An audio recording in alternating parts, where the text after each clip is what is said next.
Wyoming, December 1985. In the middle of a furious snowstorm, a woman collapsed right in front of Ethan Rose's wooden cabin door. If she stayed outside, she would surely freeze to death. But if he let her in, a lifetime of honor could be buried under the town's vicious gossip. That woman was Margaret Lewis, the most beautiful widow in Pine Hollow, the one every man desired, and the one every rumor circled around. Now she lay motionless, like an angel fallen into the unforgiving West.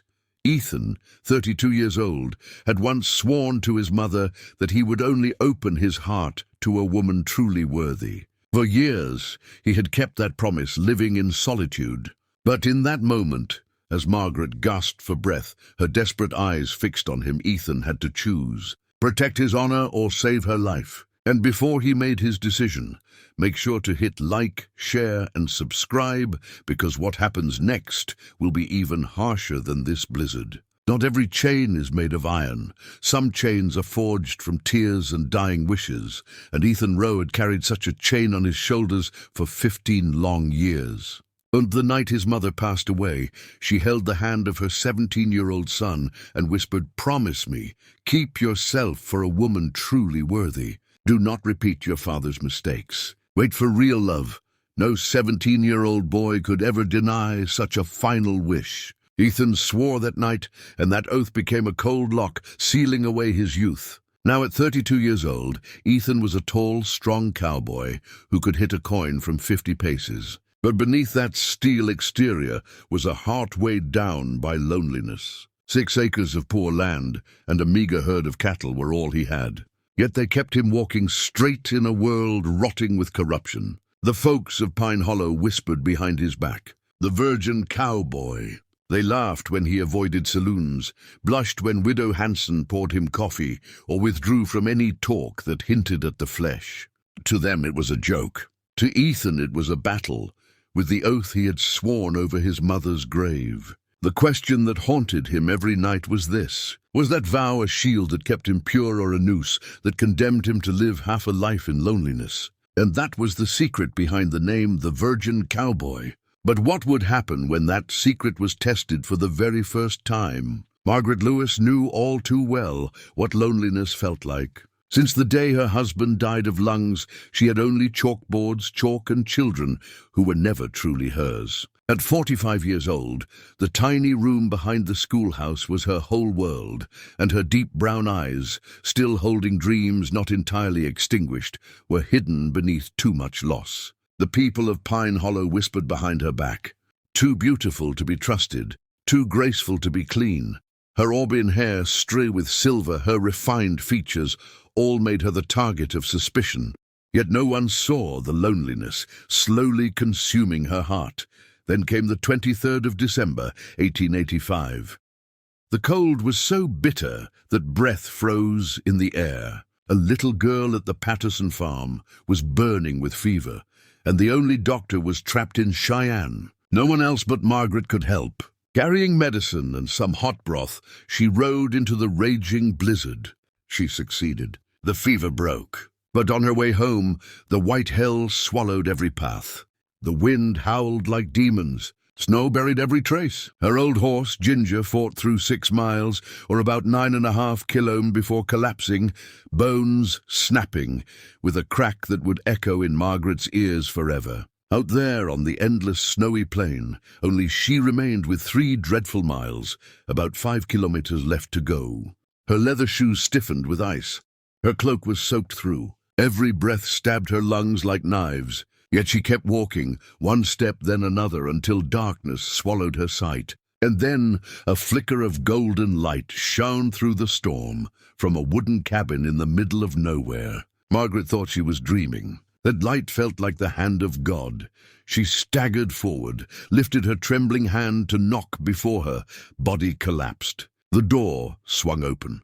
Standing before her was Ethan Rowe, the man the whole town called by a name, half mocking, half curious. The Virgin Cowboy and Pay. At that moment, 2 souls trapped in the town's cruel rumors.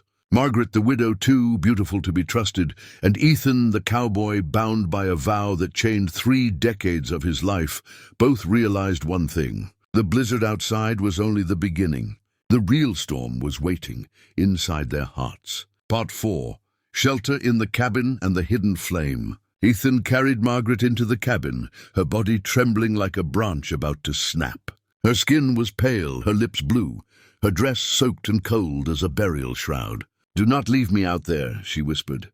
Ethan did not hesitate. His honor could be lost, but a life could not be abandoned. He shut the door, leaving the storm and the gossip outside. For the next 3 days, there would be only this small cabin, the fire, the single bed, and 2 people forced to stay close. He hung Margaret's wet clothes by the fire and handed her a set of dry ones.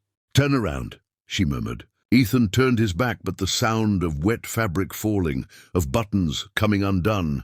Each noise struck sparks in his imagination, chained for 3 long decades. When Margaret softly called, "You can turn back now," his heart pounded. In the flicker of firelight, she appeared transformed.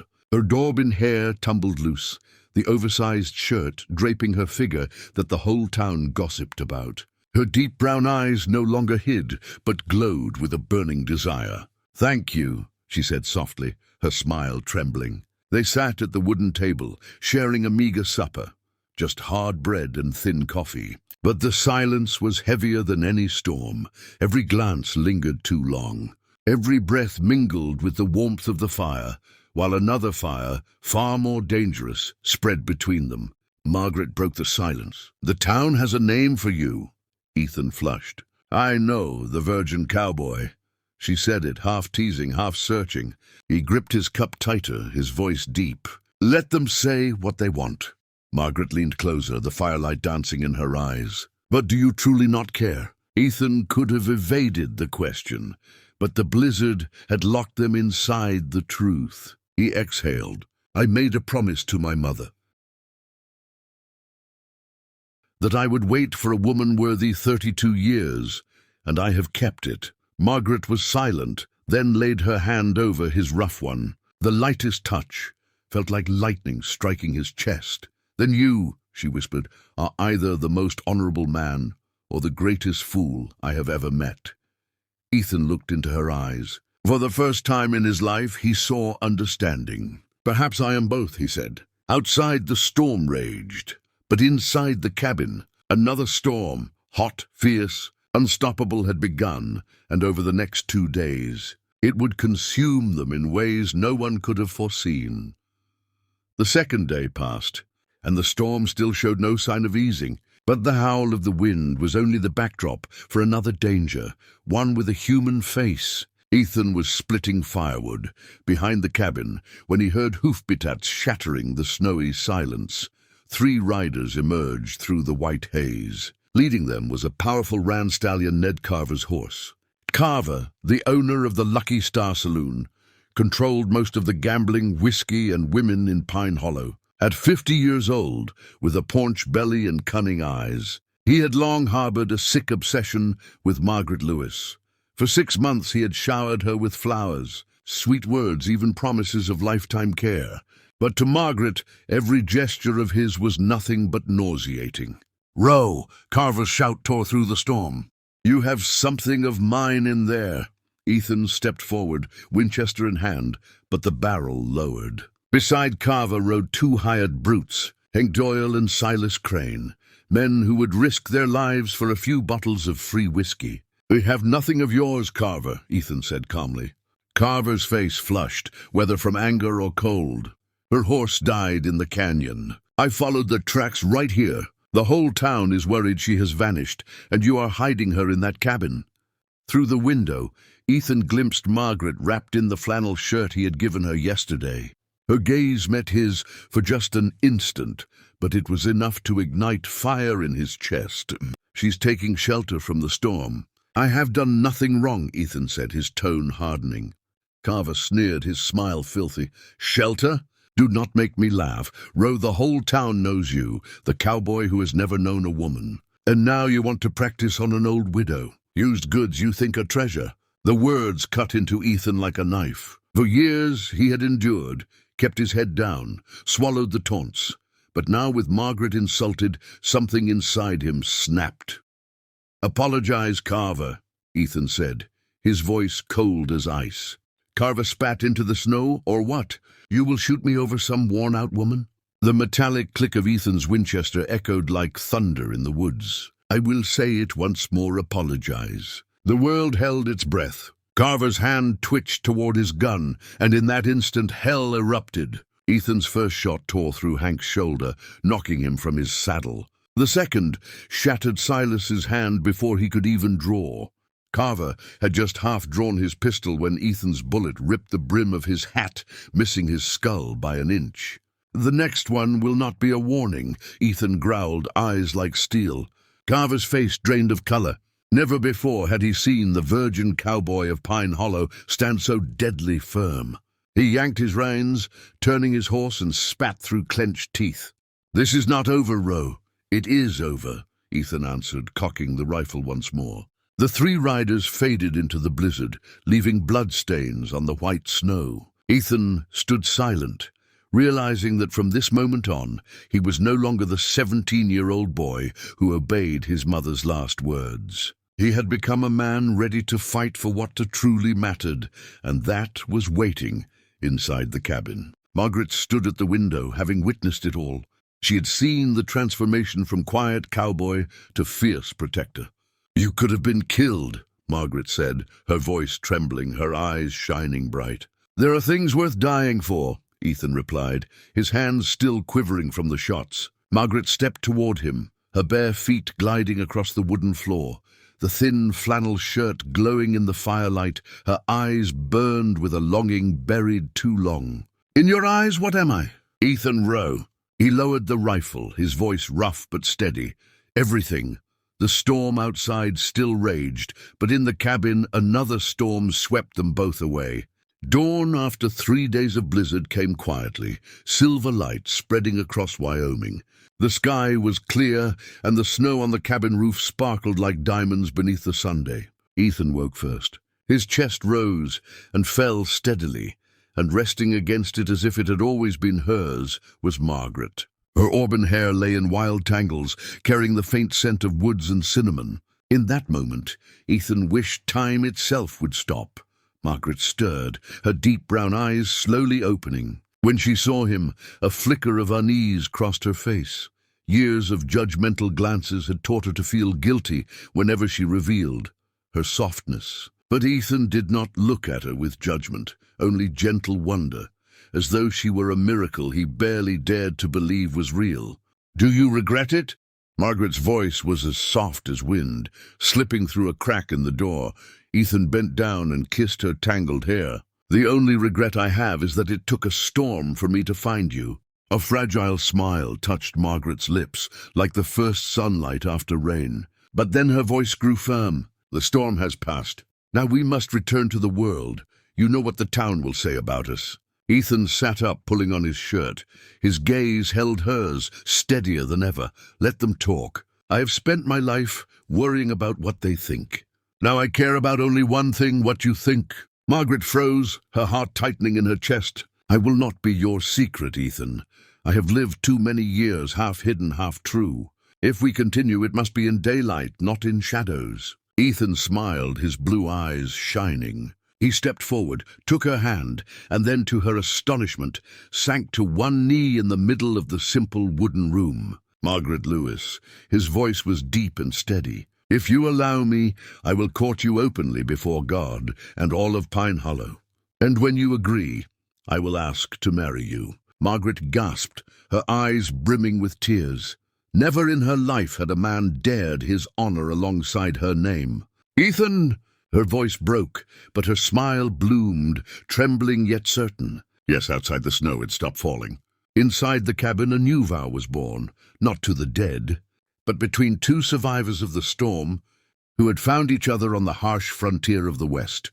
June 1st, 86. Pine Hollow glowed in the morning light of early summer. The distant mountains shed their heavy snow, green fields stretched wide, and wild flowers bloomed. Gold along the trails. The townsfolk gathered before the small wooden church. Eager to witness the play they had all been waiting half a year to see. In a crisp white shirt and simple vest, Ethan Rose stood at the altar, his face both tense and proud. At 32 years old, he was no longer the virgin cowboy that the town once mocked. He was a man who had found love, ready to defend it in the open. The church doors opened. Margaret Lewis entered, dressed in a plain white gown, her auburn hair neatly pinned, her face radiant, as though she herself was the sunlight pouring into the little room. The town fell silent. Some smiled warmly, some came out of curiosity, but no one could deny it. The moment was breathtaking. Ned Carver did not appear. Rumor had it he had fled Wyoming that winter, running to California with nothing but his bitterness and shattered pride. Some storms are strong enough to sweep away both men and their past. As Margaret walked to his side, Ethan felt the last chain fall away. His vow to his mother had not been a life sentence. It had been a map leading him to this place at this moment, and this place was beside this woman. The wedding was simple, warm, and true. The church bell rang out, blending with the wind across the prairie, as if all of Wyoming offered its blessing. That evening in the cabin, where the blizzard had once trapped them, Margaret rested her head against her husband's chest and whispered, "There are no more storms, Ethan, only dawn." Ethan held her tight, a smile touching his lips, though his voice remained calm. "There will be storms again, Margaret. That is life, but we will walk through them together." Outside the window, the sky stretched deep and blue. Far away, thunder rumbled not as a threat, but as the music for a new beginning. The story of Ethan and Margaret was not only a Western romance, it was proof that true love can break every chain of prejudice and past regrets. Reading it reminds us of the courage it takes to live honestly with one's heart. It shows us that the storms of life may be fierce, but they are the very storms that lead us to safe harbor. And sometimes the most precious vow is not the one that guards a past, but the one that dares to build a future together. If this story touched you, make sure to like, share, and subscribe, so you will not miss the next chapter in our journey.